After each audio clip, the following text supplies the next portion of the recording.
Luis, por fin se estrena aquí en Buenos Aires, bueno, El Faro de, El Faro de de las las Orcas. Orcas, después de haberse estrenado en España el año pasado. La verdad que una linda recepción. ¿Qué esperás la recepción acá en Buenos Aires? Contanos un poco de más acerca de la película. La verdad que espero lo mejor, la película es muy bella, está muy bien, muy bella de forma y muy bella de contenido, ¿no? Los paisajes de la Patagonia son fantásticos, están muy bien filmados por Gerardo Olivares y el contenido, digamos, es básicamente la historia de esta mamá con un niño con trastornos autistas. Es muy hermosa y creo que sirve muchísimo como disparador para cosas que vale la pena hablar, conocer, ver. ¿Cómo te llegó la historia de Bubba y en realidad el libro, y cómo lo convenciste para filmar a un documentalista en este caso? Bueno, nosotros cuando filmamos La Puta y la Ballena, hace un montonazo de años, andábamos por ahí, en Península Valdés, y dándole una vuelta a la península con el coproductor español de aquella y de esta, José María Morales. Paramos en Punta Norte, nos bajamos del auto a mirar, a ver si veíamos a las Orcas, es el lugar central de las Orcas, Punta Norte, y en un momento estaba Beto parado al lado nuestro, ¿no? Que ahora está acá. Lo conocimos simultáneamente y terminamos tomando mate en su cabaña, y Beto contó esta historia que le había ocurrido de una mamá que había llevado a su chiquito a esas latitudes. No es tan fácil llegar ahí.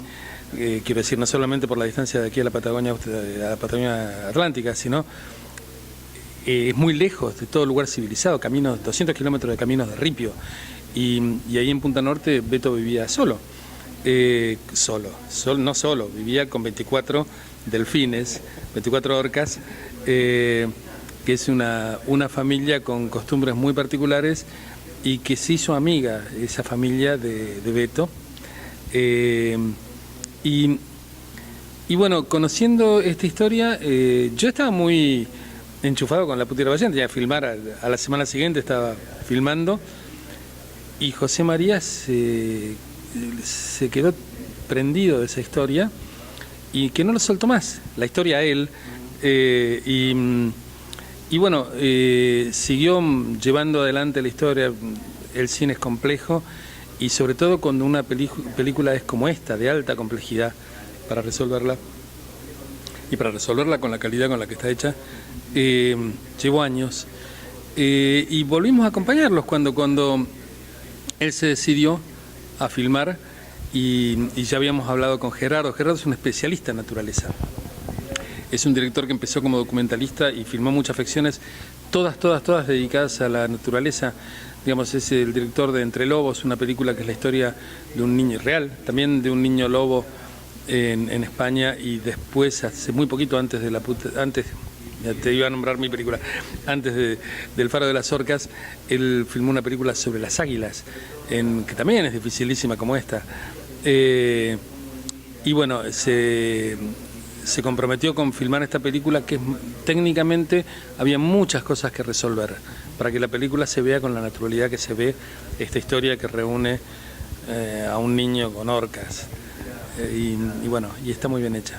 Eso mismo te iba a preguntar cómo fue, porque hay partes que son orcas naturales, orcas verdaderas, digamos, y después cómo lograron el acercamiento tanto de Joaquín como de las cámaras y todo eso con las otras orcas en este caso. Bueno, se filmó 2 años seguidos, y después un tercer año la ficción, pero 2 años seguidos se filmaron orcas documentales, que hay que esperarlas, que hay que filmarlas en su hábitat, en su temporada de caza. Y después de eso, el primer año no salió del todo bien, el segundo año salió perfecto, y entonces pudimos ir ya con el tercer año a filmar la parte de ficción, pero al mismo tiempo no era suficiente con las orcas naturales, sobre todo para las interacciones, y ahí hay dos tipos de orcas más, además de las naturales, orcas digitales y animatronics. Animatronics son robots. Un robot de por sí es algo muy difícil para que parezca natural, pero mucho más difícil un robot en el agua, ¿no? Entonces los animatronics los fabricaron el equipo que ganó un Oscar por El laberinto del Fauno, un equipo catalán muy especializado en hacer animatronics, así se llaman, y a veces en la misma escena y a veces en la misma toma hay mezclas de una orca verdadera con un animatronic o con una parte digital. Bueno, de hecho, eso hizo posible una película que si no era imposible, ¿no? Esta visión de un universo casi inaccesible que ocurre en el mar, a veces en el mar adentro, con un niño y con orcas. Imagínate que si no la película no se podía filmar. Y lo que está muy logrado, la película es una película no solo completamente natural y que uno la ve como si pudiera estar ahí viendo eso, digamos que uno ni puede estar ahí ni puede ver eso, pero es cine.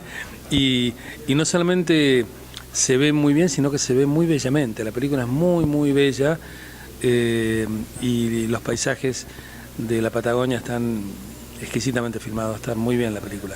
Bueno, una de las cosas que percibí cuando vi la película es esto, que la película te invita a visitar la Patagonia, por lo menos te muestra una parte de que quizás de otra manera no la veamos si no vamos ahí a visitarla, porque la película es solo una parte de la Patagonia. ¿Cómo fue filmar en esos páramos? Bueno, hermoso. Aún si uno va, es muy difícil, primero es muy difícil llegar. La película está filmada en Camarones y está filmada en Punta Delgada. Son dos lugares de muy difícil llegada y bellísimos ambos. Y además con una historia que cuenta esta mamá madrileña, que la hace además Maribel Verdú, que es una actriz extraordinaria, internacional, que trae a su hijito con trastornos autistas a la Patagonia, justamente porque han visto y han sabido de las orcas en este lugar y han sabido de Beto Bubas. Y Joaquín Furriel interpreta a Beto Bubas de una manera estupenda, lo cual además es muy raro porque hay actores, hay muchos casos en el cine donde actores han interpretado gente que vivió, pero generalmente es así, es gente que vivió en el pasado, que ya no está. En este caso, Joaquín interpretó a alguien que estaba con él en el rodaje. Beto Bubas es prácticamente contemporáneo, tienen casi la misma edad. Beto es apenitas mayor que Joaquín, y Joaquín hizo de Beto, y Beto dobló a Joaquín, digamos, en ciertas escenas donde se necesitaba el expertise de Beto, ya sea en el mar o a caballo, o con las orcas. Bueno, Beto dobló a Joaquín, que hacía de él, o sea que casi se doblaba a sí mismo. Es muy particular todo lo que ocurrió y de una manera muy familiar, digamos, es lindísimo.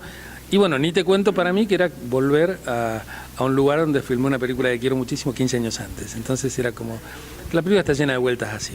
Bueno, felicitaciones Luis, y bueno, a esperar lo nuevo que seguramente va a venir de la mano tuya como productor o como director, ¿no? Bueno, como productor ya hay varias más que vienen, que están en las gateras saliendo. Está una película que ayer a la noche vimos la versión terminada de la primera película de mi hijo Nico, o sea que, y esa viene muy embalada. Mi hijo está por filmar otra, Lucía está escribiendo otra, yo estoy escribiendo otras dos, así que venimos embalados. Felicitaciones. Gracias.